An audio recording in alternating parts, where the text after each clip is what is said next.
नमस्कार साथियों, बहुत बहुत स्वागत है आप सभी का कृष्ण एजुकेशन पॉइंट में। आज बात करने वाले हैं शमशेर बहादुर सिंह जी की रचना। एनसीईआरटी में शामिल रचना है, क्लास 6 की है ये। तो चांद से थोड़ी गप्पे आपने भी बचपन में बहुत लगाई होंगी, इस पर बात करेंगे अभी आगे। सबसे पहले हम बात करेंगे कि हम आज करने क्या जा रहे हैं। उससे पहले आप एक बार कंफर्म करें कि आप मुझे क्लियरली सुन पा रहे हैं, आवाज में कोई दिक्कत नहीं है। तो ये हमारी जो क्लास है, कक्षा छठी, चांद से थोड़ी गप्पे।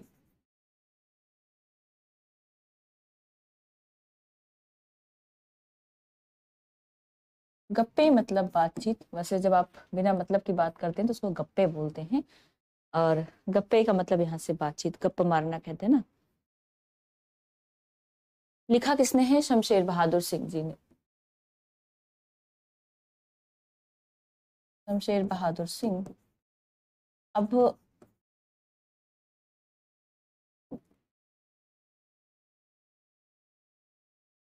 शमशेर बहादुर सिंह जी के बात करें तो ये आपके पीजीटी के लिए भी महत्वपूर्ण रहेंगे और टीजीटी के लिए भी महत्वपूर्ण रहेंगे।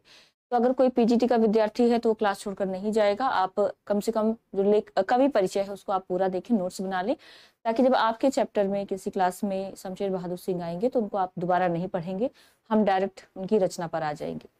ठीक है, आप कविता नहीं पढ़ेंगे जो पीजीटी वाले हैं, लेकिन शमशेर बहादुर सिंह जी के बारे में जो भी सामान्य जानकारी है, जो भी इनका साहित्यिक परिचय है या उनका जो व्यक्तिगत परिचय है, उसके बारे में आप थोड़ा सा जानकारी लेते हुए चलें। चलिए, बहुत सारे विद्यार्थी जुड़ चुके हैं। स्वाति जी, उषा जी, पूनम जी, प्रकाश भारती जी और सुरभि जी, मीनाक्षी जी, अनिता जी, त्रिलोचन जी, सभी का बहुत बहुत स्वागत। तो आज हम सबसे पहले कवि परिचय देखेंगे। कवि परिचय भी महत्वपूर्ण होगा। एनसीईआरटी में जितनी जानकारी दी है उतनी तो इम्पोर्टेंट रहेगी ही। बाकी देखते हैं आगे आप क्या इनके बारे में याद रख सकते हैं। तो सबसे पहले हम कवि परिचय और फिर इनका साहित्यिक परिचय। कवि परिचय कहने का मतलब है कि खासकर इनका जन्म और निधन जब आपके एनसीईआरटी में शामिल हैं तो आपको हर कवि का, हर लेखक का जन्म और निधन याद रखना है। ठीक है, तो इनका समय बात करें, जन्म कब हुआ था, तो जन्म आप दिन तारीख मत याद रखें। अगर आप सिर्फ वर्ष याद रख लेते हैं तो मुझे लगता है बहुत अच्छा रहेगा। तो 1911 ईस्वी में हुआ था। कहाँ हुआ था? तो देहरादून। देहरादून में इनका जन्म हुआ था। और निधन की बात करें तो निधन भी इनका बहुत, आप कह सकते हैं बहुत लंबा जो है समय, या जैसे लोग जीते हैं 100 साल 200 साल, ऐसे मतलब 200 साल तो कौन जीता है, मैं बार बार बोल देती हूँ। ठीक है, तो लगभग 1993। अनिता जी कह रही हैं आपने अभी 2 वीडियो डाली है। नहीं, ऐसा 2 वीडियो तो नहीं डाली है। हाँ, पीजीटी प्रकाश जी, आप स्टूडेंट अगर पीजीटी के हैं तो वो आप कभी परिचय जरूर देखेंगे, ठीक है, क्योंकि दोबारा आप इनको नहीं देखेंगे। फिर निधन कब हुआ था? तो 1993 में, 1993, 1911 से लेके 1993 तक इनका समय माना जाता है। और जन्म स्थान क्या है? देहरादून है, ध्यान रखेंगे। किस तरह के कवि? तरह का कहने का मतलब है कि आप जानते हैं साहित्य में अलग अलग प्रवृत्तियां चली, अलग अलग जो है बात चले, तो यहाँ पर ध्यान रखेंगे प्रयोगवादी कवि ये माने जाते हैं। प्रश्न बन जाता है किससे संबंधित है, किस धारा से संबंधित है, तो प्रयोगवादी कवि रहे। और प्रयोगवाद की जब हम बात करते हैं तो इसकी शुरुआत ध्यान रखेंगे 1943 से मानी जाती है, जब तार सप्तक की शुरुआत हुई थी। तो प्रश्न बनता है क्या ये तार सप्तक में भी शामिल थे? तो बिल्कुल शामिल थे। द्वितीय तार जो सप्तक था या दूसरा सप्तक जो था उसके कवि थे। ठीक है, ये दूसरे सप्तक के कवि थे। और दूसरे सप्तक का समय क्या था आप बताएंगे थोड़ा सा? वैसे तो दूसरा सप्तक इसका नाम होता है। दूसरा सप्तक के कवि, मतलब जब ये संकलन हुआ था तो इनकी रचनाएं यहाँ पर संकलित की गई थी। और आपने याद रखा 43, 51, 59, 79, तो 4 जो है सप्तक हुए थे।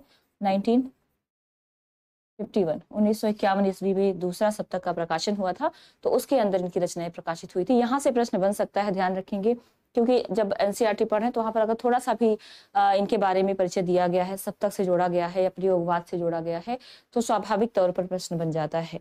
ठीक है, चलिए, तो ये आप याद रखेंगे प्रयोगवाद की शुरुआत कब से मानी जाती है? 1943 से मानी जाती है। और दूसरे सप्तक के कवि थे, 1951 में दूसरे सप्तक का प्रकाशन हुआ था। हाँ बिल्कुल, अच्छा आंसर किया, उषा जी ने भी 1951 लिखा है। इन्होंने एक कथन जो हम इनका देखते हैं, कहते हैं तुमने धरती का पद्य पढ़ा है, उसकी सहजता प्राण है। एक कथन इनका लिखेंगे, तुमने धरती का पद्य पढ़ा है? प्रश्न कर रहे हैं धरती का पद्य। धरती का पद्य कहने का मतलब है कि धरती के अंदर भी कविता है। बहुत सारे इनके बारे में अलग अलग विचारकों ने या अलग अलग आलोचकों ने अपने मत दिए हैं। कुछ विद्वान यहाँ तक कहते हैं कि इनका एक एक शब्द अपने आप में कविता है। तो ऐसा व्यक्ति धरती के अंदर भी कविता तलाश रहा है। कहते हैं तुमने धरती का पद्य पढ़ा है? अब प्रश्न कर रहे हैं नहीं पढ़ा है तो आप जरूर पढ़िएगा। उसकी सहजता प्राण है। कहते हैं कि उसकी सहजता, और ये इंपॉर्टेंट कथन रहेगा, उसकी सहजता प्राण है। किसका कथन है? तो शमशेर जी का कथन है ये। ठीक है, शमशेर जी का कथन है, शॉर्ट में आप लिख सकते हैं। इनके बारे में ऐसा कहा जाता है कि विचारों से तो ये प्रगतिशील थे, मतलब इनके जो विचार थे वो प्रगतिशील काव्य धारा से जुड़े हुए थे, लेकिन जो इनका शिल्प था वो प्रयोग धर्मी था। अपनी कविताओं में प्रयोग बहुत ज्यादा किया करते थे। मतलब प्रगतिवाद के बाद प्रयोगवाद आप देखते हैं, लेकिन यहाँ पर मिला जुला जो है इनका काव्य देखने को मिल जाता है। तो ये भी आप लिख सकते हैं कि विचारों से प्रगतिवादी थे,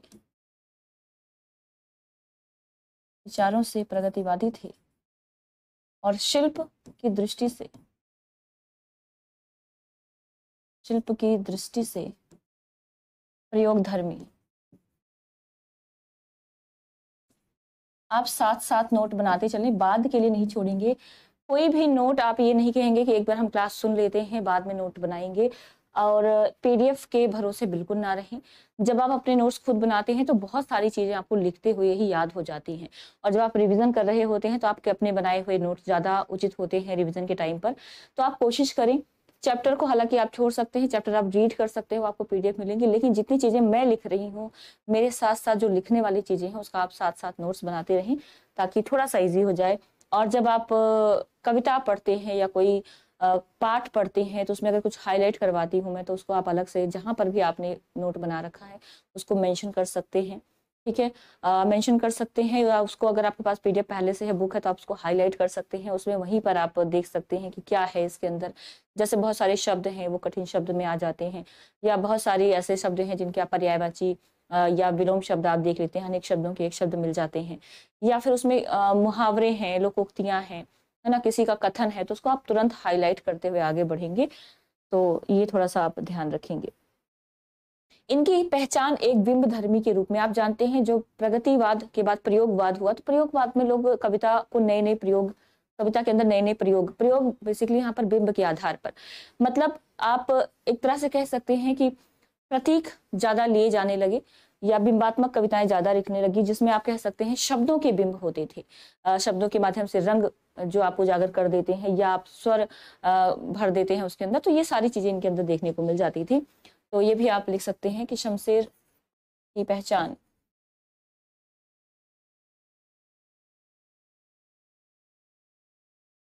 अब ये थोड़ा सा ध्यान रखेंगे, जब दोनों यहाँ पर मिल रहा शिल्प की दृष्टि से प्रयोगवादी हैं तो प्रयोग करेंगे, और प्रयोग कहाँ पर आएगा? बिंब के रूप में आएगा। तो शमशेर की पहचान बिंब धर्मी कवि के रूप में है, बिंब धर्मी कवि के रूप में है।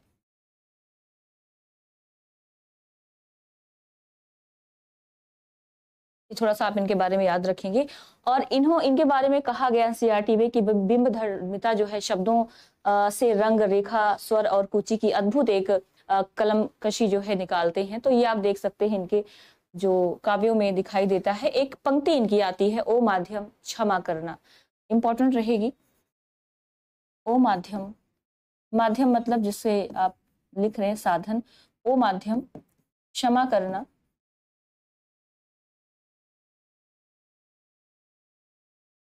कि मैं तुम्हारे पार जाना चाहता हूं, कि मैं तुम्हारे पार जाना चाहता हूं।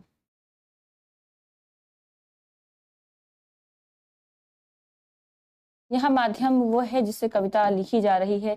जैसे कि मैंने कहा, एनसीईआरटी कहता है कि रेखा, रंग रेखा, स्वर सब कूची का काम कर रहे हैं, तो कूची एक माध्यम है और उसके भी पार जाकर कुछ प्रयोग करना चाह रही हैं, तो कहते हैं ओ माध्यम क्षमा करना कि मैं तुम्हारी पार जाना चाहता हूँ। अगर पूछ लिया जाए ये किसकी पंक्ति है, तो शमशेर बहादुर सिंह जी की पंक्ति है, ये भी आप ध्यान रखेंगे। ठीक है, यहाँ तक क्लियर है। इनके बहुत सारे उपनाम हैं, इनके बारे में कथन भी बहुत अच्छे अच्छे हैं, एग्जाम में पूछे जाते हैं, उस पर आएंगे। उससे पहले इनके थोड़े से उपनामों की चर्चा करते हैं कि इनके उपनाम क्या हैं और किस किस ने इनको दिए हैं ये उपनाम। तो ये इम्पोर्टेंट एक पॉइंट रहेगा आपका, इनके उपनाम। एक तो सबसे पहला जो सवाल बहुत बार पूछा गया है कि इनको मूर्त का कवि किसने कहा है, तो ये थोड़ा सा आप याद रख सकते हैं, इनको कहा है मूर्त का कवि। और मूर्त से याद रखेंगे, माँ से आता है, और जिन्होंने कहा है, किसने कहा है, मलयज ने कहा है, तो उनका भी नाम किससे आ जाता है, मलयज के द्वारा कहा गया है। ये चीजें आप याद, अब बहुत सारे विद्यार्थी होंगे जो पुराने जुड़े होंगे, आप ऑलरेडी इनके नोट्स बना चुके होंगे, तो आप अपना वाला पेज ओपन करिएगा जहां पर आपने शमशेर बहादुर के नोट्स बनाए हैं। आपको दोबारा लिखने की जरूरत नहीं है, आप उन नोट्स को देखिए और वहां से आप रिविजन करिए। अब इसके आगे कुछ महत्वपूर्ण जब हम अपने चैप्टर पर आएंगे तो वहां से आप उसको नोट डाउन कर सकते हैं, आपको बार बार नोट बनाने की जरूरत नहीं है। इनको सचेत इंद्रिय बोध का कवि भी कहा जाता है।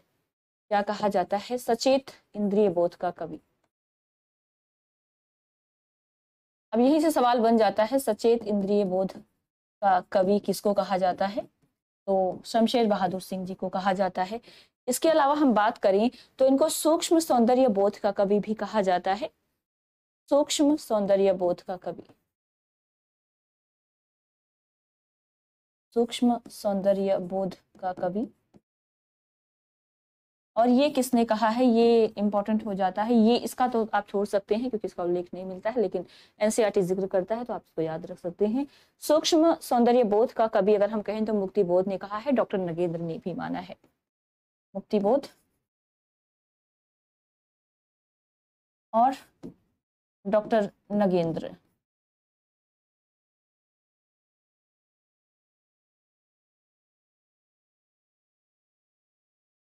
इन दोनों ने ही माना है। तो अगर पहला ऑप्शन आपको दिखता है तो मुक्ति बोध ही यहाँ पर सही उत्तर होगा। ठीक है, क्योंकि जो पहले मान चुका है उसी को आप प्राथमिकता देंगे, अगर ये नहीं आते हैं तो आप दूसरा ऑप्शन लगा सकते हैं। मानसल इंद्रिय बोध का कवि भी कहा है किसी ने, मानसल इंद्रिय बोध का कवि। इतने सारे देखिए उपाधियां इनको मिल रही हैं, इंद्रिय बोध का कवि। इंद्रियां क्या होती हैं आप जानते हैं, तो उस इंद्रियों का बोध कराने वाले या उनका ज्ञान कराने वाले। अब मानसल इंद्रिय बोध का मतलब क्या है, जो आपकी इंद्रियां हैं, पांच इंद्रियां मानी जाती हैं, उनमें मानसलता भर देना या उनको मानसल रूप में प्रस्तुत करना। तो आप कह सकते हैं इसका कवि इनको किसने माना है, श्रीकांत वर्मा ने माना है, श्रीकांत वर्मा जी ने माना है, तो इसको भी आप मेंशन करें। इसके अलावा इनको कवियों का कवि कहा जाता है और अज्ञेय ने कहा है। अब प्रश्न बन जाए कवियों का कवि किसे कहा जाता है, ये पूछा जाने वाला सवाल है, पूछा भी गया है। तो कवियों का कवि सच्चिदानंद, हीरानंद वात्स्यायन, अज्ञेय, इनके द्वारा ये जो है इनको उपनाम दिया गया है। और इन्होंने स्वयं को एक उपाधि दी है, बहुत इंपॉर्टेंट रहेगा, हिंदी उर्दू का दो आब। आप जानते हैं इनका जो शिक्षा का माध्यम शुरुआती दौर में था वो उर्दू हुआ करता था और बाद में इन्होंने हिंदी सीखी। उस समय शिक्षा का माध्यम ज्यादातर आप देखेंगे तो उर्दू हुई था। तो बहुत सारे हमारे साहित्यकार हैं जिनको उर्दू का ज्ञान था, जैसे प्रेमचंद को भी पढ़ते हैं तो आप जानते हैं पहला जो उनका लेखन कार्य शुरू हुआ था उर्दू में ही हुआ था। रीजन क्या था, क्योंकि उनको हिंदी का ज्ञान बाद में मिलता था, उर्दू का पहले मिलता था। जैसे आप महादेवी वर्मा जी के बारे में पढ़ते हैं तो अपने घर में जिक्र करती हैं कि उनके जो पिताजी थे वो फारसी जानते थे, अंग्रेजी जानते थे, लेकिन उनके घर में हिंदी का माहौल नहीं था। जब उनकी माता जी आई तो उनको संस्कृत का ज्ञान था और उनको हिंदी का भी ज्ञान था, तब जाकर इनके घर में धीरे धीरे हिंदी का माहौल बना। वैसे ही आप कह सकते हैं कि यहाँ पर भी देखने को मिल रहा है। तो इन्होंने स्वयं को क्या कहा है, हिंदी उर्दू का दो आब। दो आब का मतलब क्या होता है, दो आब मतलब वैसे आप मतलब नदी होती है और दो मतलब दो, जहां पर दो नदियां मिल, जैसे पंजाब, पंच आप कहते हैं पांच नदियों का समाहार, वैसे ही दोआब मतलब दो नदियों का समाहार। तो यहाँ पर दोआब नदियों के संदर्भ में नहीं है, यहाँ पर भाषा के संदर्भ में है, ध्यान रखेंगे। हिंदी उर्दू कविता का दोआब कहा है स्वयं को, हिंदी उर्दू कविता का दोआब। और इन्होंने दोआब नाम से एक निबंध भी लिखा था, आगे हम उस पर बात करेंगे, ठीक है। किसने कहा? स्वयं को इन्होंने किया है, तो ये इंपॉर्टेंट रहेगा। दोआब, या सीधे सवाल बन जाता है किसने नहीं कहा, किसको कहा जाता है हिंदी और उर्दू का दोआब, तो ये भी आप याद रख सकते हैं, ठीक है। हाँ, कवियों का कवि अज्ञेय ने कहा था। और मास्टर, इनको एक प्रणय जीवन का प्रसंग बद्ध रसवादी कवि भी कहा जाता है, लेकिन मुझे लगता है इतना इंपॉर्टेंट नहीं है, मुक्तिबोध ने ही कहा है, आप उसको छोड़ सकते हैं।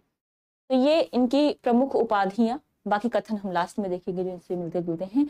रचनाओं पर चलते हैं, और सबसे पहले हम इनके काव्य संकलनों को देखेंगे, महत्वपूर्ण। वैसे कविताएं इतनी इंपॉर्टेंट नहीं होगी जो इतना काव्य संकलन होंगे, ठीक है। तो प्रमुख काव्य संकलन आप सबसे पहले देखेंगे, उसके बाद हम रचनाओं को भी देखेंगे। रचनाएं और इसके अंतर्गत काव्य संकलन बहुत सारी हैं इनकी, लेकिन जो महत्वपूर्ण होंगे उन्हीं पर बात करेंगे। काव्य संकलन कहने का मतलब है कि जिसके अंदर बहुत सारी कविताएं इनकी संकलित हैं, ऐसी कुछ कविताएं इनकी हैं, मतलब उस नाम से बहुत सारा इन्होंने उसके अंदर सारी कविताओं को समाहित कर दिया है। जैसे कि कुछ कविताएं, इंपॉर्टेंट रहेगा, पूछा जाता है ये कुछ कविताएं जो हैं इसका काव्य संकलन है, तो कुछ कविताएं। और इसका अगर हम समय देखते हैं तो 1959 में इसको इन्होंने संकलित किया था, 1959 ईस्वी में। और इसके अंदर कुल कविताएं कितनी है? तो कुल 31 यानी 31 कविताएं हैं। संख्या नहीं पूछी जाएगी, लेकिन आप लिखना चाहें तो लिख सकते हैं, किसी और एग्जाम में बन सकता है प्रश्न अगर आप तैयारी कर रहे हैं बड़े लेवल की, तो ठीक है। इसके अंदर किस तरह की कविताएं हैं? तो ये छायावादी कविताएं भी आप जानते हैं, जब इनका जन्म 1911 में हो गया था, तो जब इन्होंने लेखन कार्य शुरू किया होगा तो उस समय छायावाद तो चल ही रहा होगा, तो छायावाद की प्रवृत्ति भी मिल जाती है। प्रगतिवाद है, चूंकि प्रयोग कर रहे थे तो प्रयोगवाद भी है। तो इस तरह का इस वाला जो संकलन है, इसके अंदर तीनों तरह की कविताएं देखने को मिल जाती हैं। कुछ और कविताएं, दूसरा जो है वो है कुछ और कविताएं। आपका चैप्टर बहुत बड़ा नहीं है, लेकिन कवि के बारे में जानना जरूरी है, तो ये क्लास थोड़ी सी लंबी इसलिए हो सकती है क्योंकि आप कवि का परिचय ले रहे हैं। बाकी क्लास आपकी 10-15 मिनट की है, बहुत ज्यादा लंबी नहीं होगी, तो उसके लिए आप परेशान नहीं होंगे। 1961 ईस्वी में इसका जो है प्रकाशन किया गया था। और सबसे महत्वपूर्ण जो इनका काव्य संकलन है, चुका भी नहीं हूं मैं, चुका भी नहीं हूं मैं,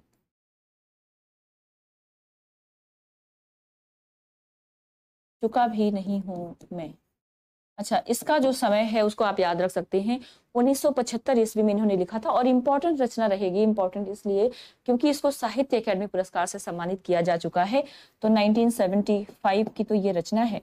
और इसका जो है वर्ष भी पूछ लिया जाता है कि वो कौन सा समय था जब इसको साहित्य अकेडमी पुरस्कार दिया गया था। तो 1977, 1977 ईस्वी में, 1977 ईस्वी में इसको साहित्य अकेडमी से सम्मानित किया गया, साहित्य अकादमी पुरस्कार। तो इंपॉर्टेंट रहेगा, इसको नहीं छोड़ना है। पुरस्कार अगर किसी भी एनसीईआरटी में शामिल कवि या लेखक को मिला हुआ है तो उस पुरस्कार को रचना के साथ, समय के साथ आप याद रखेंगे। पुरस्कार से भी प्रश्न बनते हैं, ठीक है, तो उसको नहीं छोड़ना है बिल्कुल भी। और इनके जो प्रसिद्ध कथन है जो कि एनसीईआरटी पहले ही मेंशन करता है, कोई भी लेखक या कवि पढ़ेंगे तो उसके परिचय से पहले उससे जुड़ा हुआ कोई ना कोई कथन आपको बुक के अंदर मिल जाता है, तो वो इंपॉर्टेंट रहेगा, उसको आप बिल्कुल नहीं स्किप करेंगे, उसको आप याद रखते हुए चलेंगे, ठीक है। चुका भी नहीं हूं मैं, 1977 साहित्य अकादमी पुरस्कार। और इतने अपने पास, 1980, इतने अपने पास,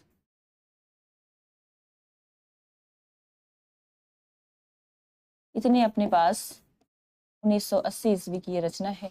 और इसके अलावा बात करें तो एक रचना इनकी उदिता भी मिलती है, उदिता अभिव्यक्ति का संघर्ष नाम से इन्होंने रचना की। हालांकि आप इसको छोड़ सकते हैं, लेकिन लिखना चाहे तो आप लिख सकते हैं, उदिता अभिव्यक्ति का संघर्ष, अभिव्यक्ति का संघर्ष। और ये जो रचना है, इसका जो समय है ये आप लिख सकते हैं, 1980 की ही रचना है। दो रचनाएं आपको एक समय की मिल जाएंगी, 1980 ईस्वी। इसके अलावा भी कुछ इन्होंने लेखन कार्य किया है,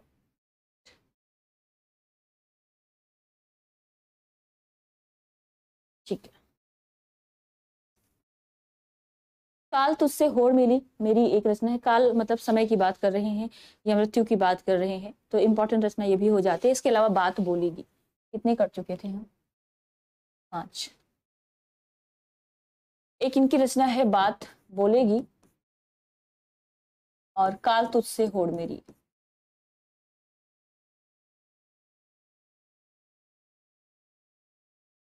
काल तुझसे होड़ मेरी, साथ में लिखते रहेंगे। इतना अच्छा होता कि आप लोग स्क्रीन पर दिख भी रहे होते और मैं आपको देख पाती कि हाँ मेरे सामने बैठकर आप लोग लिख रहे हैं।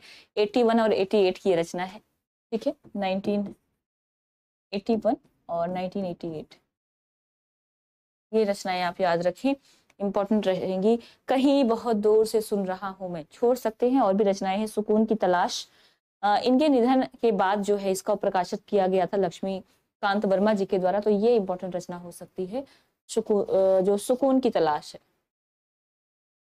प्रश्न बन जाए कि इनके निधन के बाद कौन सा जो है कौन सी रचना का प्रकाशन किया गया, तो ये आप याद रख सकते हैं, सुकून की तलाश। और इम्पोर्टेंट किस लिए है इसको आप अलग से ही हाईलाइट कर ली। इम्पोर्टेंट इसलिए है कि जब इनका निधन हो गया था 1993 में, तो इसका प्रकाशन 1999 ईस्वी में किया गया था। और सबसे बड़ा सवाल प्रश्न देखो यहाँ से दो तरह के निकलते हैं, एक तो इनका जो है अंतिम या इनके निधन के बाद कौन सा प्रकाशित हुआ था, दूसरा किसने करवाया था। तो 3 खंडों में लक्ष्मीकांत वर्मा ने करवाया था। लक्ष्मीकांत वर्मा ने कितने खंडों में करवाया था, तो ये भी याद रख सकते हैं आप, 3 खंडों में।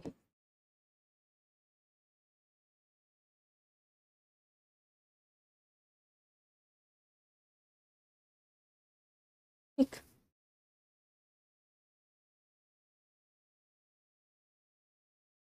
ये खंड आप छोड़ भी सकते हैं, इतना महत्वपूर्ण नहीं रहेगा। तो ये आप याद रखें क्योंकि निधन के बाद जो है लक्ष्मीकांत वर्मा ने करवाया था। इनकी कहानियों का संकलन जो है मतलब इनकी कविताओं का जो संकलन शमशेर बहादुर कवितावली के नाम से भी 3 खंडों में हुआ था, उसको आप याद रख सकते हैं। निबंध संग्रह की बात करें, ये टेक्नोलॉजी भी आ ही जाएगी। अच्छा, कल वाला एक बार मैं ना कल इसलिए मैंने जवाब नहीं दिया क्योंकि कल मैं आपका जो है प्रश्न वो नहीं समझ पाई। आपने प्रश्न लिखा था कि साहित्य की 4 पुस्तकें कौन सी हैं, तो मैं वही बताना चाह रही थी आपको। शायद आप प्रश्न या तो क्लियर नहीं पूछ पाई या तो मैं आपको सही से जवाब नहीं दे पाई। आप एक बार अपना प्रश्न जो पूरी लैंग्वेज है उसके साथ लिखें। मैंने कहा था 4 जो हैं आपको मिल जाते हैं, 12 पुस्तकें मिल जाती हैं जो 4 अपभ्रंश की हैं। बाकी तो इसमें आपका प्रश्न जो था वो मैं उस समय नहीं समझ पाई थी। क्या प्रश्न था आप जानते हैं? उसके अंदर जो रचनाएं थी 12, वो उसमें से 9 रचनाएं ऐसी थी जो वीरता के ऊपर थी, रासो कह सकते हैं आप, है ना। बाकी जो थी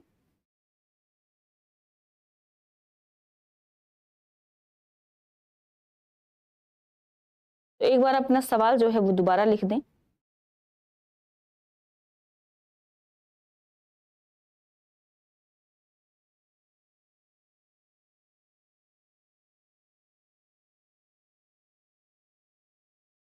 कि प्रश्न क्या था, चलो आप लिखते रहो, बाकी मैं आगे देखती हूँ। सुकून की तलाश आप याद रख सकते हैं इसमें, ठीक है। निबंध संग्रह दोआब लिखेंगे, जिसके आधार पर इन्होंने कहा जाता है कि स्वयं को हिंदी और उर्दू का दोआब कहा था। तो ये तो हमने काव्य संकलन की बात कर ली। निबंध संग्रह इनके कौन से हैं? निबंध संग्रह, और निबंध संग्रहों में आपने याद रखना है कौन सा? दोआब। दोआब का मतलब होता है मिलन, और इसमें किस दोआब की बात हो रही है ये भी आप याद रखेंगे। इसमें इनके कुल 62 निबंध हैं और इसमें इन्होंने हिंदी उर्दू का अपने आप को दोआब कहा है। 1948 में इसको इन्होंने लिखा था, तो ये थोड़ा सा आप याद रखेंगे, ठीक है। चलिए, क्या इन्होंने कोई कहानी भी लिखी है? बिल्कुल, इनकी जो कहानी है वो रिपोर्टाज की श्रेणी में भी आती है, तो आप इसको दोनों संदर्भों में याद रखें। कहानी का नाम क्या था? प्लाट का मोर्चा। तो कहानी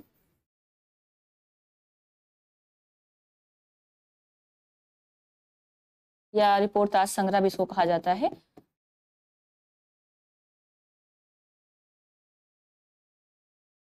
दोनों ही कैटेगरी में आती है, लेकिन अगर मुख्य रूप से पूछा जाए तो इसको कहानी कंसीडर करेंगे। पूछा जाता है क्या है ये? प्लाट का मोर्चा। फ्लैट का मोर्चा जो है, आप इसके बारे में थोड़ा सा याद रखें, इनका कहानी है। और कहानियों की अलग अलग अलग से बात करें तो तिराहा इनकी एक कहानी है। इसके अलावा आप देखते हैं मालिश जो है इनकी एक कहानी, लेकिन आप उसको छोड़ सकते हैं, बहुत ज्यादा इंपॉर्टेंट नहीं रहेगा। ये आप संग्रहों को याद रख लें। संपादन कार्य इनके द्वारा किया गया उर्दू हिंदी शब्दकोश का, आप यहीं पर लिख लें, इसको आगे नहीं जाएंगे। संपादन किया गया किसका? हिंदी उर्दू कोश, हिंदी उर्दू कोश का इनके द्वारा संपादन किया गया। तो ये चीजें आप याद रखें। बाकी इनकी जो रचनाएं हैं, रचनाओं में कौन सी रचना है जिनपे इनको अवार्ड मिला है, वो थोड़ा सा आप याद रखेंगे। सबसे इंपॉर्टेंट एक चीज होती है कि किससे प्रभावित माने जाते हैं, थोड़ा सा याद रखेंगे। इन्होंने अपना जो आदर्श माना है वो एजरा पाउंड को माना है। हालांकि बाद में ये भारतीय लेखकों से भी प्रभावित रहे, जैसे कि निराला जी की बात कर लें या हम गांधी जी की बात कर लें, तो उनसे भी प्रभावित माने जाते थे, है ना। लेकिन शुरुआती दौर में अगर हम बात करें तो एजरा पाउंड और निराला, इनके दो महत्वपूर्ण जो हैं, जो पसंदीदा कह सकते हैं या अपना जिसको आदर्श मानते थे। तो साहित्य के क्षेत्र में लिख सकते हैं, यहाँ पर प्रश्न बन जाता है ये, साहित्य के क्षेत्र में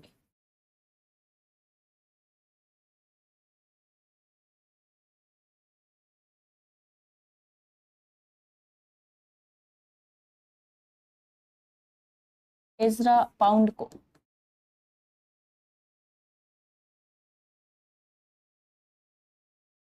आदर्श मानते थे।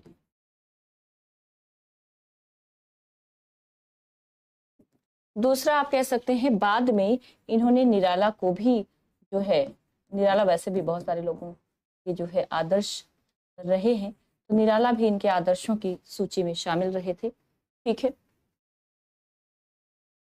इन्होंने कहा है कि जो टेक्निक इन्होंने अपनाई है, लेखन की जो टेक्निक अपनाई है, वो किससे प्रभावित थी? एजरा पाउंड से प्रभावित थी। बाकी जो चीजें थी वो भारतीय जो हमारे साहित्यकार हैं उनसे प्रभावित थी। तो ये थोड़ा सा आप याद रख सकते हैं इनके बारे में। अब थोड़ा सा बात करेंगे इनके बारे में, अलग अलग विद्वानों के कथन है, और कथन इंपॉर्टेंट है, वहां से प्रश्न बन जाते हैं। तो आप इन कथनों को भी थोड़ा सा याद रखें, और मैं कथन लिखूंगी, अगर आपको पता है, पहले आप पढ़ चुके हैं, तो इनके बारे में आप आंसर कर सकते हैं कि ये कथन किसका है। मैंने कहा था शमशेर बहादुर की कविता का एक एक शब्द कविता है, तो ये किसका कथन है, थोड़ा सा हम इस पर बात करेंगे, प्रमुख कथन इनके बारे में।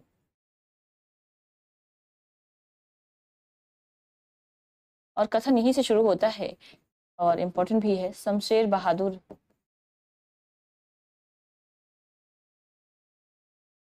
सिंह की कविता का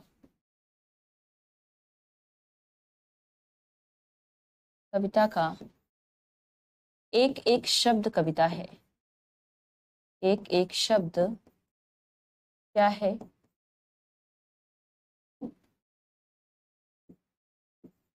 अब ये कथन अगर आपके सामने आ जाए तो किसका कथन है, आप आंसर कर सकते हैं। ये वैसे आपने पढ़ा होगा, लक्ष्मीकांत वर्मा जी का कथन है ये, लक्ष्मीकांत वर्मा। ठीक है, इनके बारे में कहा जाता है कि शमशेर का गद्य हिंदी का जातीय गद्य है। शमशेर का जो गद्य है वो हिंदी का जातीय गद्य है। शमशेर का गद्य के गद्य के बारे में कहा गया है हिंदी का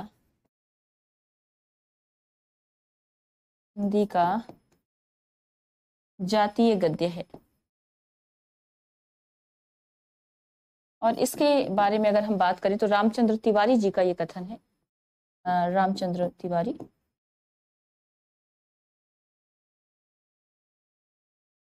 वैसे जातीय शब्द का जो बहुत बार प्रयोग किया जाता है, आचार्य रामचंद्र शुक्ल के अनुसार वीर गाथा काल की 4 साहित्यिक पुस्तकें जो हैं, विजयपाल रासो, हमीर रासो।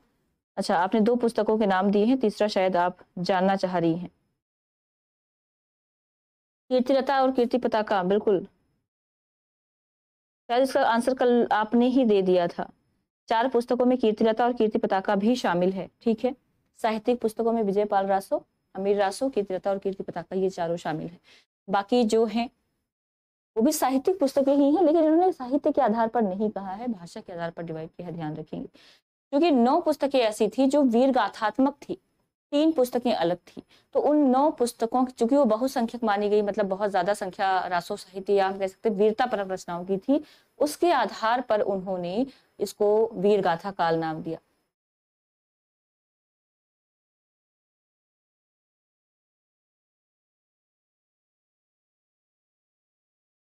कीर्तिलता कीर्ति पताका भी उसके अंदर आती है, बिल्कुल। चलिए आगे बढ़ेंगे।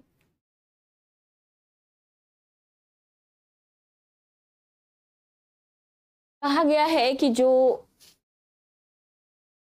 शमशेर बहादुर है, ये प्रयोग धर्मी रचनाकार थे और इनकी रचनाओं में सूक्ष्म सौंदर्य परिलक्षित होता है। शमशेर बहादुर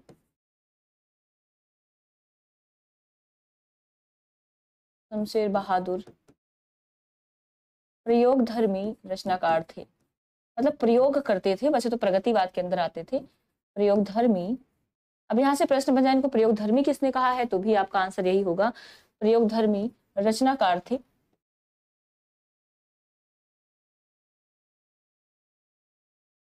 इनकी रचनाओं में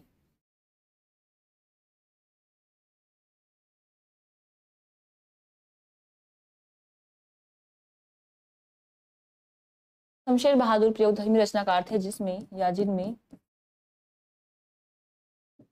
सूक्ष्म सूक्ष्म का कभी कभी ना अपोजिट पूछ लिया जाता है कि सूक्ष्म का अपोजिट क्या होता है, तो ये आप बता सकते हैं। सूक्ष्म सौंदर्य परिलक्षित होता है।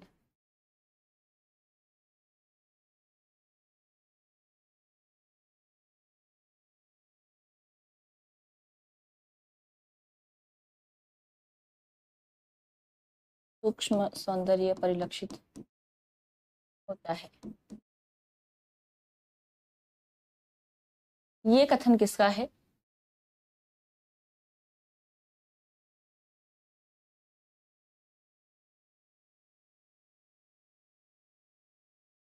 ये प्रश्न कहाँ पूछा गया था, एक बार मुझे ये भी कंफर्म कर दें, ठीक है। मुक्तिबोध। शायद आप आंसर जो है ऑप्शंस बता रही हैं कि शुक्ल, आचार्य रामचंद्र शुक्ल के अनुसार वीर गाथा की काल की 4 साहित्यिक पुस्तकें हैं, और यहाँ पर आपने इसका 4 ऑप्शन दिया है कि 4 ऑप्शन में से कौन सी हैं, जहां तक मैं समझ पा रही हूँ।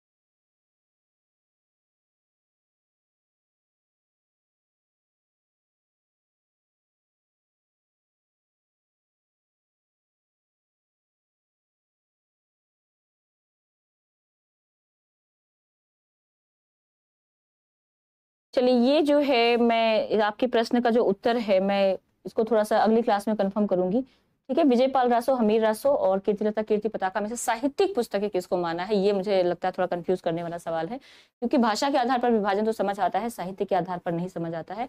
तो ये मैं एक बार इसको कंफर्म करूंगी, ठीक है। अभी आज के लिए इसको यहीं पर छोड़ो। तो चारों उत्तर हैं, तो सवाल क्या है, मैं वही समझना चाह रही हूँ। वही तो मैंने कहा चारों ही उसके अंदर आती है, लेकिन आप कह रहे हैं साहित्यिक पुस्तकें, तो उत्तर क्या है, ये थोड़ा सा मुझे कंफ्यूज करने वाला है। विजयपाल रासो, हमीर रासो, कीर्तिलता कीर्ति पताका, ये 4 ही पुस्तकें हैं जिसको आप देश अपभ्रंश की पुस्तकें इन्होंने माना है, बाकी तो चलिए आप ये प्रश्न एक बार व्हाट्सएप पर शेयर कर देना, ठीक है। मैं देखती हूँ इसका उत्तर क्या होगा। बाकी आप जो कह रही लैंग्वेज के आधार पर ही इसको विभाजित किया गया है, ना कि साहित्य के आधार पर, तो ये थोड़ा सा आप ध्यान रखेंगे। अगर आपने कहीं पर ये किसी एग्जाम में पूछा गया है तो उस एग्जाम का नाम भी आप लिख कर भेज सकती हैं, या अगर आपने किसी पुस्तक में पढ़ा है तो उस पुस्तक के को रेफरेंस के तौर पर आप दे सकती हैं, ठीक है। अनिता जी, ये जो क्लास हो रही है पीजीटी के लिए भी है, टीजीटी के लिए भी है, जहां तक हम कवि परिचय कर रहे हैं वहां तक आप दोनों देखना है, ठीक है। ये आपका हो गया शमशेर बहादुर।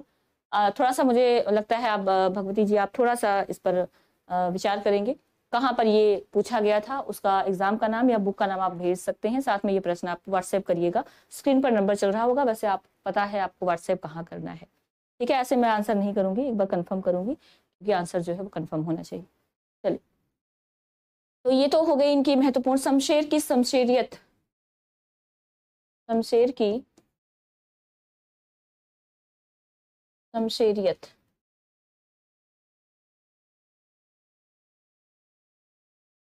और शमशेर की शमशेरियत किसने कहा है, तो ये ध्यान रखेंगे विष्णु खरे जी का नाम आता है। ठीक है, विष्णु खरे। और इसके अलावा बात करें, जो क्वेश्चंस कह रही हैं साथ साथ, प्रादो विनय जी कह रहे हैं, देखो क्वेश्चन साथ साथ हो सकते हैं, क्वेश्चन बनाने में एकदम से टाइम लगेगा। तो एक बार अगर एनसीईआरटी एक क्लास की खत्म हो जाती, ज्यादा चैप्टर नहीं है, 15-16 चैप्टर हैं, तो सारे टेस्ट आपको तुरंत हम टेस्ट पे आ जाएंगे। ठीक है, फिर आपको पता चल जाएगा प्रश्न निकलते कैसे, बनते कैसे हैं। तो अभी ज्यादा मतलब जब तक एक बार कंप्लीट नहीं हो जाता तब तक मुझे लगता है टेस्ट पे आना अच्छी बात भी नहीं है और समझ में नहीं आएगा। आगे बढ़ेंगे, शमशेर के बारे में एक और महत्वपूर्ण कथन आ जाता है। शमशेर बहादुर सिंह प्रेम व सौंदर्य के कवि हैं। प्रश्न बन जाए, प्रेम और सौंदर्य का कवि किसने माना है? शमशेर बहादुर सिंह प्रेम व सौंदर्य के कवि हैं। प्रेम व सौंदर्य के कवि हैं। ये जो इनके बारे में कथन दिया है, किसने दिया है, एक सवाल यहाँ पर बन जाता है। बच्चन सिंह जी का कथन है ये, बच्चन सिंह। और इन्होंने कहा है इनको सौंदर्य का कवि या फिर प्रेम का कवि। तो यहाँ से सारे सवाल जो है इंपॉर्टेंट रह जाते हैं। शमशेर का प्रगतिवाद उनकी कविता की हास्य तक सीमित रह गया है, ये भी एक इनका कथन है। शमशेर का प्रगतिवाद, शमशेर का प्रगतिवाद उनकी कविता के हास्य तक, हास्य मतलब अंतिम छोर आप कह सकते हैं, कविता के हास्य तक सीमित रह गया है।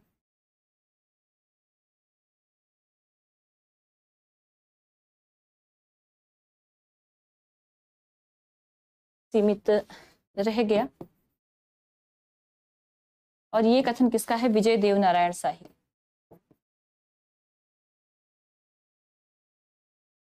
विजय देव नारायण शाही जी का ये कथन है, ये भी आप याद रखें। अब इसमें से महत्वपूर्ण क्या होंगे?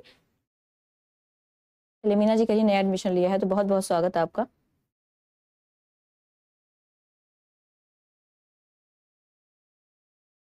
और मूर्स का कवि तो आपने शुरू में देख लिया। मूर्स का कवि को किसने कहा है? तो मलयज ने कहा है।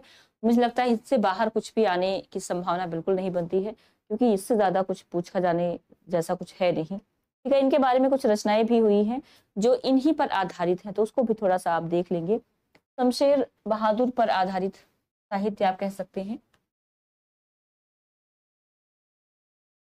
शमशेर बहादुर सिंह पर आधारित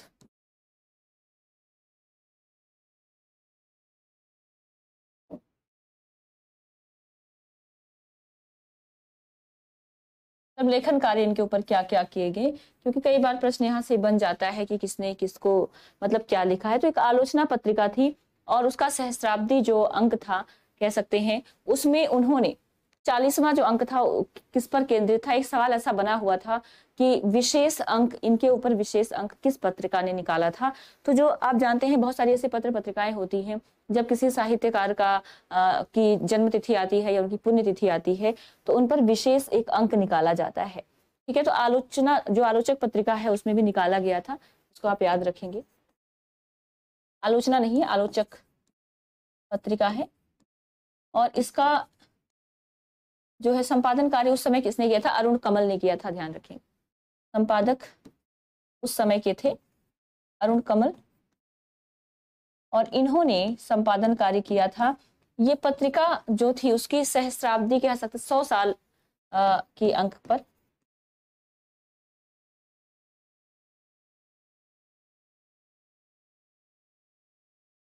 चालीसवां अंक था। और ये विशेष पत्रिका जो है किस पर केंद्रित थी? तो यहाँ पर ध्यान रखेंगे शमशेर बहादुर पर, शमशेर बहादुर पर केंद्रित विशेष अंक। वैसे प्रश्न सीधा यही बनता है कि किस पत्रिका में विशेष अंक निकाला गया था, तो आपने बस इतना ही याद रखना कि आलोचक नाम की पत्रिका थी। और एक शमशेर भी एक रचना है एक शमशेर भी, ये बहुत ही महत्वपूर्ण है, कई बार पूछ ली जाती है। एक शमशेर भी, इसका संपादन कार्य किसने किया है? दूधनाथ सिंह जी ने। दूधनाथ सिंह, ठीक है। ये 2011 के अंक में निकला था, आप सब में भी याद रख सकते हैं। 2011 का ये अंक था जो विशेष निकाला गया था। और एक शमशेर भी किसने निकाला था? ये भी 2011 के अंदर ही, इसका भी जो है एक लेख कह सकते हैं आप। बहुत सारे संस्मरणात्मक चीजें थी, मतलब बहुत सारे इनकी यादें रही होंगी, उसके आधार पर इन्होंने एक लेख लिखा था और ये राजकमल प्रकाशन दिल्ली के द्वारा प्रकाशित किया गया था। तो बस आप ये याद रखें, एक शमशेर भी है, दूधनाथ सिंह जी के द्वारा संपादित एक रचना है और इससे ज्यादा आपको कुछ याद भी नहीं रखना है। शशि जी भी कह रही हैं कि न्यू एडमिशन है। चलिए, न्यू एडमिशन जितने भी हैं सभी का बहुत बहुत स्वागत। समझ भी पाता तुम्हें यदि मैं, एक और है समझ भी पाता। अब इसमें से इंपॉर्टेंट क्या है? बड़ी कंफ्यूजन ये होगी कि इतना सारा लिखने के बाद महत्वपूर्ण क्या होगा, तो मैं उसको एक बार आपको हाईलाइट करवा दूंगी क्या आपको पढ़ना है।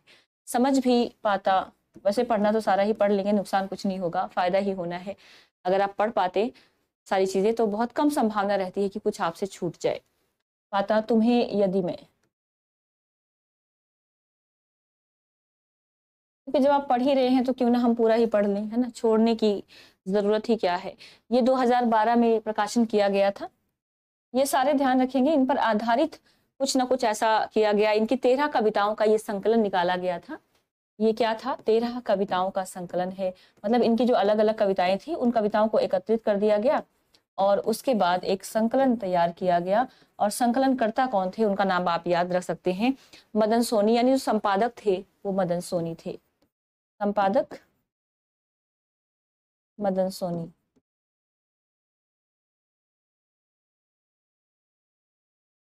आप एक बार बस वही पहला वाला याद रखें, मुझे लगता है शमशेर जो आपने पहले देखा था। एक शमशेर भी है, दूधनाथ सिंह जी के द्वारा जो लिखा गया था, ये ज्यादा इंपॉर्टेंट होता है आपके लिए, ठीक है। तो यहाँ पर आके शमशेर, वैसे तो शमशेर की आलोचना दृष्टि भी है, आप लिखना चाहे तो उसको भी मेंशन कर ही ले, क्यों छोड़ना है। शमशेर की आलोचना दृष्टि, फिर अपनी कविता पर चलेंगे। शमशेर की आलोचना दृष्टि, दृष्टि को शायद जो है सर्कल कर दिया मैंने। इसको किसने निकाला था? गजेंद्र पाठक ने निकाला था, ध्यान रखेंगे। सामयिक पत्रिका, गजेंद्र पाठक द्वारा, क्या थे? संपादक थे। ये थोड़ा सा आप याद रख सकते हैं। और अब चलेंगे अपनी कविता की तरफ और देखते हैं शमशेर की आलोचना दृष्टि जो है ये आपकी एक और रचना है। मुझे लगता है यहाँ तक क्लियर हुआ होगा, या एक बार शुरू से देख लेते हैं जो बाद में जुड़े, हमने क्या क्या यहाँ पर समझा। बात कर रहे थे शमशेर बहादुर, चैप्टर आपका कक्षा 6ठी का है। हालांकि आगे मिलेंगे, अभी मैं जब नेक्स्ट चैप्टर बड़ी क्लास में आएगा पीजीटी लेवल में तो मैं बता दूंगी एक बार कौन सी क्लास में आपने इसको पढ़ लिया है। चांद से थोड़ी गप्पे करने वाले हैं और शमशेर बहादुर जी की रचना है। कवि परिचय में आपने 2000 मतलब 1911 ईस्वी में जन्म हुआ था, 1993 ईस्वी में उनका निधन हुआ था। शुरुआती कविताओं की बात करें, उनकी रचनाओं में छायावाद भी मिलता है, प्रगतिवाद भी मिलता है, प्रयोगवाद भी मिलता है। तो मुख्य रूप से क्या थे? प्रयोगवादी कवि थे। और दूसरा सप्तक में इनकी कविताएं संकलित हुई थी। दूसरा सप्तक का समय आप याद रख सकते हैं, 1951 जो है सप्तक था इनका। तुमने धरती का पद्य पढ़ा है, उसकी सहजता प्राण है, या सहजता में प्राण कर ले, किसकी रचना है, किसका कथन है ये? तो शमशेर बहादुर सिंह जी का कथन है। ये कथन आप बिल्कुल स्किप नहीं कर सकते, इसको आपको बिल्कुल याद रखना है। विचारों से प्रगतिशील थे, शिल्प की दृष्टि से क्या थे? प्रयोग धर्मी थे, मतलब प्रयोग करते थे। और बिंब बहुत सारे इन्होंने प्रयोग किए। सुबह की बात कर ले, सवेरा हो रहा है तो चांद सूरज को कैसे दिखाना है, रात हो रही है तो रात में चांद तारों को कैसे दिखाना है, बिंब के रूप में इन्होंने प्रयोग किया है। और इसके लिए इन्होंने एक कथन, जो पंक्ति है इनकी, ओ माध्यम क्षमा करना, कि मैं तुम्हारे पास तुम्हारे पार जाना चाहता हूँ, ये थोड़ा सा आप याद रख सकते हैं। और सारी चीजें जो आपने यहाँ पर पढ़ी, बस इंपॉर्टेंट सारा ही होगा। ये वाले पार्ट बिल्कुल आप नहीं स्किप करेंगे, बिल्कुल याद रखेंगे। किसी भी एग्जाम में यहाँ से प्रश्न बन जाता है कि इनको अलग अलग विद्वानों के द्वारा क्या क्या संज्ञाएं दी गई हैं या क्या क्या इनके लिए उपाधियां दी गई हैं। इंपॉर्टेंट रचना है चुका भी नहीं हूं मैं, कुछ कविताएं, कुछ और कविताएं इतने अपने पास, उदिता अभिव्यक्ति का संघर्ष एक कविता है इनकी। इसके अलावा बात बोलेगी, काल तुझसे होड़ मेरी मोस्ट इंपॉर्टेंट रचना में आपको शामिल करेंगे। सुकून की तलाश निधन के बाद प्रकाशित हुआ था, लक्ष्मीकांत वर्मा ने करवाया था। और दोआब निबंध संग्रह है। और इसके अंदर उर्दू और हिंदी के बारे में इन्होंने लिखा है। कितने इसके अंदर जो हम अगर बात करें तो इसके अंदर बहुत सारे इनके निबंधों का संग्रह जो है डाला गया है। और इसी से ये अपने आप को इसी में कहते हुए नजर आते हैं कि हिंदी और उर्दू का दोआब हूं मैं। तो प्रश्न बन जाए कौन है, तो यही है। इसके अंदर कुल 62 निबंध है इनके, आप लिख सकते हैं। दोआब के अंदर कितने निबंध है? 62 निबंधों का ये संकलन है। संख्या वैसे पूछी नहीं जाएगी। कहानी, ये जो प्लाट का मोर्चा है ये कहानी रिपोर्टाज दोनों में आता है, इसलिए मैंने दोनों को मेंशन करवा दिया है। मुख्य रूप से कहानी होती है ये। साहित्य के क्षेत्र में एजरा पाउंड को आदर्श मानते थे, हालांकि निराला से भी प्रभावित थे। और कथन इनके बारे में आपने पढ़ लिया। शमशेर बहादुर सिंह की कविता एक एक शब्द कविता है। इनकी कविता का एक एक शब्द जो है वो कविता है। शमशेर का गद्य हिंदी का जातीय गद्य है, रामचंद्र तिवारी जी का कथन। इसके अलावा आपने पढ़ा शमशेर बहादुर प्रयोगधर्मी रचनाकार थे जिनमें सूक्ष्म सौंदर्य परिलक्षित होता है, मुक्तिबोध का कथन। शमशेर की शमशेरियत विष्णु खरे जी ने कहा। शमशेर बहादुर सिंह प्रेम और सौंदर्य के कवि हैं, ये बच्चन सिंह जी का कथन है। और शमशेर का प्रगतिवाद उनकी कविता के हाशिए तक सीमित रह गया है, ये किसका कथन है? तो ये बिल्कुल विजय देव नारायण शाही जी का कथन है, इसको आप याद रख सकते हैं। कुछ इनके ऊपर जो रचनाएं क्या संपादन कार्य किया गया था। आलोचक पत्रिका के अंदर 2011 के सहस्राब्दी अंक मतलब 100 अंक पूरे होने की खुशी में इसका जो 40वां अंक निकाला गया था उसमें संपादक अरुण कमल थे और इन्होंने विशेष अंक निकाला था शमशेर बहादुर सिंह जी पर। एक शमशेर भी है दूधनाथ सिंह जी के द्वारा किया गया लेखन कार्य। कुछ संस्मरणात्मक चीजें इसके अंदर इन्होंने मेंशन की। 2011 में इसका संपादन कार्य इन्होंने करवाया था। और समझ भी पाता तुम्हें यदि मैं 13 कविताओं का संकलन है, इंपॉर्टेंट रहेगा। मदन सोनी जी के द्वारा संपादन कार्य किया गया। शमशेर की आलोचना दृष्टि गजेंद्र पाठक जो है संपादक थे। तो यहाँ तक बहुत सारी चीजें आपने देख ली हैं। मुझे लगता है अब अपनी कविता की तरफ चलना चाहिए जो हमारी कविता है, और देखते हैं कि कविता में क्या है। हालांकि मैंने कविता लिख ली है, बहुत बड़ी नहीं थी। चांद से थोड़ी गप्पे, ये जो कविता है यहाँ पर इन्होंने मेंशन किया है। चांद से गप्पे की जब हम बात करते हैं तो ध्यान रखेंगे कभी आप भी छोटे थे, हम भी छोटे थे, हर कोई छोटा था। तो जब हम छोटे होते थे तो चंदा मामा, जो वैसे मामा ही बोलते हैं हम लोग, चंदा मामा, तो चंदा मामा है गोल मटोल हमें दिखा करते थे। इनको कोई खिलौना, जैसे हम रामायण में भी पढ़ते हैं कि जो हनुमान जी हैं वो उनको खिलौना समझ लेते हैं। तो चंदा मामा एक मतलब बच्चों के लिए जिज्ञासा वाली चीज होती है। क्या है ये गोल गोल रोज चमकता हुआ नजर आता है, कभी घट रहा है कभी बढ़ रहा है, समझ ही नहीं आता कि क्या है। तो वो बच्चों के अंदर जो जिज्ञासा होती है ना, वो मतलब अलग ही तरह की होती है। और वही चांद की गप्पे क्या है, एक 10-12 साल की बच्ची है, ठीक है, ये गप्पे कौन करेगा, कह सकते हैं एक 10-11 साल की बच्ची है। और कई बार हमें ऐसा भी होता था कि हम दूध नहीं पीते या खाना नहीं खाते थे, तो चंदा मामा आजा दूध कटोरी लाजा, हमें दूध भी ऐसे पिलाया जाता था। तो बहुत सारी जो कहानियां बचपन की इसके साथ जुड़ी हुई हैं। तो यही हमारी कविता है। 10-11 साल की बच्ची है, उसके मन में भी ऐसी ही एक जिज्ञासा है। जिज्ञासा ये है कि ये चंदा मामा जो है, मतलब चंद्रमा जो है, मामा तो नहीं कहती वो, जो चांद है ये रोज घटता है रोज बढ़ता रहता है, क्या रीजन है। तो अपना थोड़ा सा ना वो दिमाग लगाती है। वो कहती है अच्छा मुझे पता है, इसको ना कोई बीमारी हो गई है जिसकी वजह से ये घटता बढ़ता रहता है। और उसको लगता है कि जो चंद्रमा है ये इसका पूरा मुंह है गोल गोल, और जो पूरा आकाश फैला हुआ है ये क्या है, इसके कपड़े हैं, इसके वस्त्र हैं। तो बहुत सारी कल्पनाएं उसके मन में आती हैं और उन्हीं कल्पनाओं पर आधारित ये आपकी पूरी कविता है। चांद से थोड़ी गप्पे मतलब चांद से थोड़ी सी बातचीत या बातें। गप्पे लड़ाना वैसे कहते हैं जब फालतू की बकवास कर रहे होते हैं आप, लेकिन यहाँ चूंकि बच्ची बात कर रही है तो वो गप्पे शब्द का प्रयोग किया गया है। बच्चे की उम्र कितनी है, 10-11 साल की है। ध्यान रखेंगे जो जो चीजें मेंशन है इंपॉर्टेंट रहेंगी वो आप याद रखते हुए चलेंगे। कहती है गोल गोल है खूब मगर आप तिरछे नजर आते हैं जरा। गोल है मतलब आप खूब मतलब बहुत, आप बहुत ही गोल हैं, आप बहुत ही गोल हैं, लेकिन मगर मतलब लेकिन थोड़ा सा ना तिरछे नजर आते। तिरछे का मतलब है टेढ़े नजर आते हैं। टेढ़े कैसे नजर आते हैं, अगर आप चांद को देखेंगे तो कई बार ऐसा लगता है कि जब थोड़ा सा उसका आकार छोटा हो जाए तो किसी साइड से अगर आप देखेंगे छोटा सा ही नजर आता है, तिरछा नजर आने लग जाता है। तो कहती है कि जरा मतलब थोड़ा, आप थोड़ा सा टेढ़े नजर आते हैं। आप पहने हुए हैं कुल आकाश, कुल मतलब सारा या संपूर्ण आकाश, आप संपूर्ण आकाश पहने हुए हैं। पहने का मतलब कि जो आपका वस्त्र है, जो आपका वस्त्र है, यहाँ पर एक छोटी सी बच्ची ये कल्पना कर रही है कि जो पूरा आकाश दूर दूर तक फैला हुआ है, जिसकी कोई सीमा नहीं है, वो क्या है? तो वो चांद का वस्त्र है। ध्यान रखेंगे, बिंब इसी को कह रहे हैं। आप देखेंगे कि कैसे चीजों को एक दूसरे के साथ जोड़ने का प्रयास कर रहे हैं। और ये कपड़े कैसे हैं? तारों जड़े, जो यहाँ पर बहुत सारे उसको रात में टिमटिमाते हुए तारे नजर आते हैं। वो कहती है कि तुम्हारे जो कपड़े हैं दूर दूर तक फैले हुए हैं, उसमें क्या है? तारे जड़े हुए हैं, सिर्फ मुंह खोले हुए हैं अपना, गोरा चिट्ठा गोल मटोल। मतलब आपका सिर्फ मुंह ही दिखाई देता है, बाकी तो आपके कपड़े फैले हुए हैं, कोई और अंग शरीर का दिखाई नहीं दे रहा है। तो कह रही है कि आपका केवल मुंह खुला हुआ है और कपड़े बिखरे हुए हैं। कहने का मतलब यहाँ पर भाव समझिएगा कि पूरा शरीर नजर नहीं आ रहा है, वो गोल गोल जो चांद चमकता हुआ है वो उसका फेस है, और जो आकाश है वो उसके वस्त्र हैं। और ऐसा लगता है जैसे कि अपना मुंह फैलाकर, पूरा गोल गोल मुंह कैसा होता है, आप मुंह फैलाकर देखिए, ट्राई कर लेना। आप अकेले में बैठे होंगे तो एक बार मुंह मतलब फैला कर देखिएगा, तो आपको लगेगा बिल्कुल गोल गोल वाला आकार ऐसे निकल के आ रहा है ना। या फिर चेहरा भी कई बार हम ऐसे जो है देखते हैं तो ऐसा शेप जो है हमारा गोल ही नजर आता है। तो खोले हुए का मतलब यहाँ पर है कि मुंह फैलाना, मुंह खोलना, ये मुंह खोलना नहीं होगा। आप मुंह खोल कर देखते हैं तो मुंह खोले हुए हैं आप, गोला जो है। या आप इसको वैसे भी लगा सकते हैं, कपड़े में से सिर्फ आपने मुंह अपना खोल रखा है, बाकी सारा शरीर जो है आपका, सारा शरीर जो है आपने ढक रखा है। तो यहाँ पर भाव दोनों तरह से आप निकाल सकते हैं। अपनी पोशाक फैलाए हुए चारों सिमत, सिमत मतलब दिशाएं। आपने अपनी जो पोशाक है वो चारों दिशाओं में फैला रखी है। चार दिशाएं, दिशाएं चार होती हैं या 8 होती हैं, बताएंगे एक बार? तो मुख्य रूप से तो 4 ही मानते हैं। तो कहते हैं कि अपनी पोशाक, पोशाक मतलब क्या है? जो वस्त्र हैं आपके, वो अपनी चारों दिशाओं में फैला रखे हैं। आप कुछ तिरछे नजर आते हैं, जाने कैसे?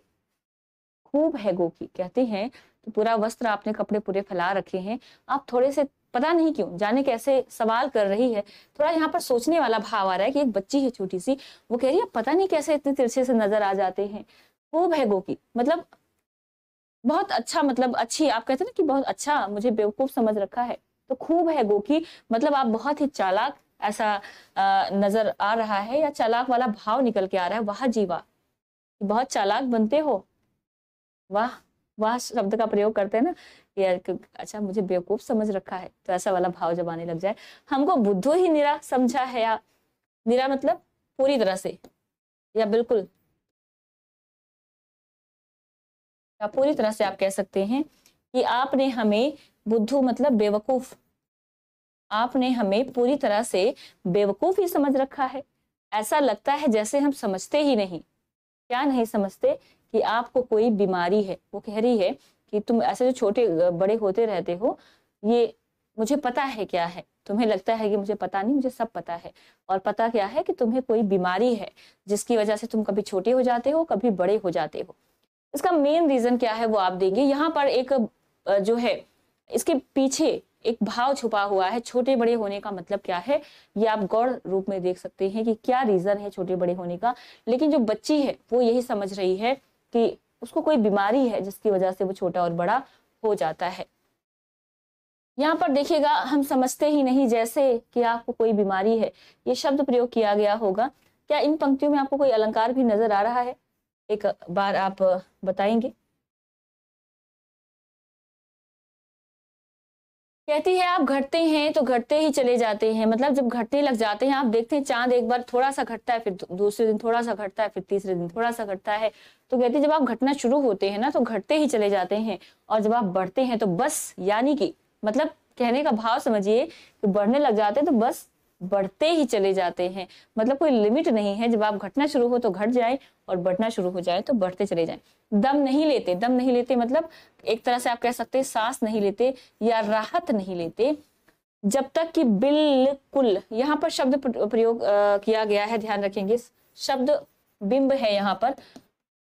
और इन्होंने कहा है कि जब तक कि बिल्कुल ही, प्रश्न बन जाता है यहाँ पर किस तरह का, ये कैसा शब्द है, तो इन्होंने बिंब दिखाया है यहाँ पर, गोल ना हो जाए, जब तक कि बिल्कुल ही गोल ना हो जाए, बिल्कुल गोल, जब तक आप बढ़ते रहेंगे, जब तक कि आप पूरी तरह से गोल नहीं हो जाते। ये मरज आपका अच्छा नहीं होने में, मरज मतलब जो बीमारी है, कह रही है कि जो आपकी बीमारी है वो ठीक होने वाली नहीं है।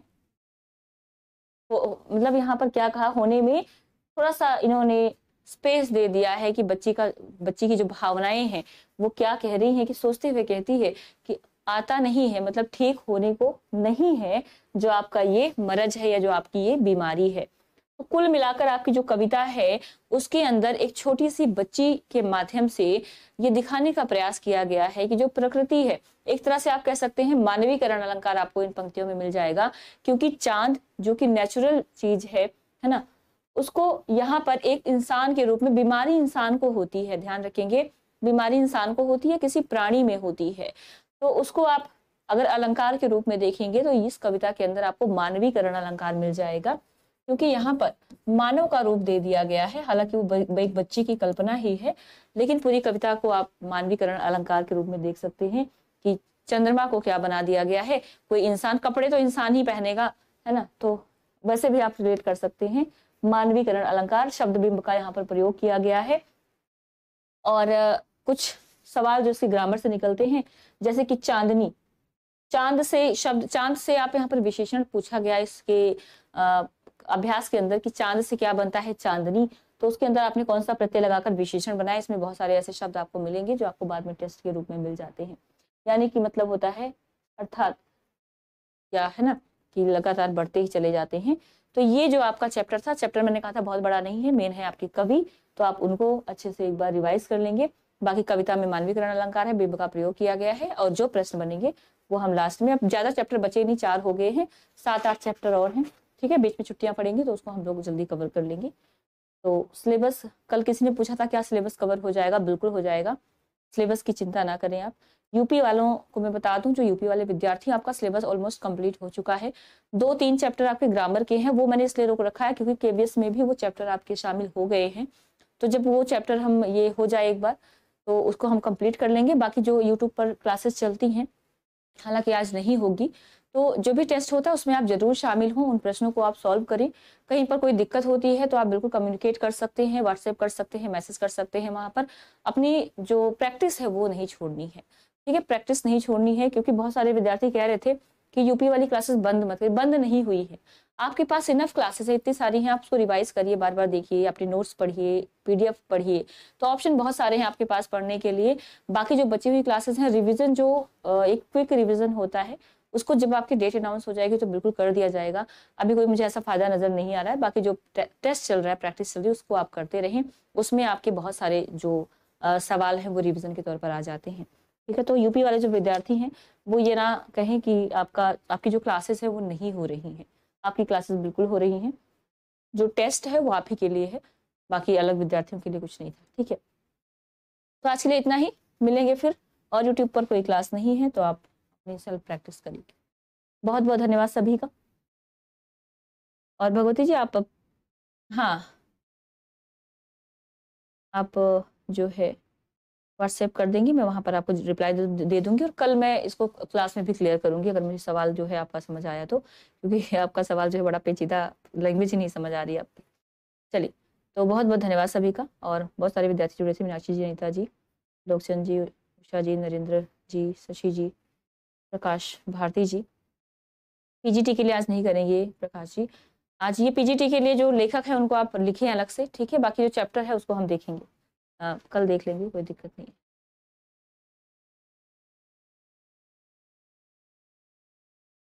और जो इसकी पीडीएफ है वो मैं कल तक, संडे, एवरी संडे जो होगा आपकी पीडीएफ हर हफ्ते की एक बार में लगा दी जाएगी, तो आप पीडीएफ के लिए परेशान नहीं होंगे। मुझे लगता है आप नोट बना रहे हैं तो परेशान भी नहीं हो रहे होंगे। चलिए, विनीता जी भी साथ में जुड़ी थी।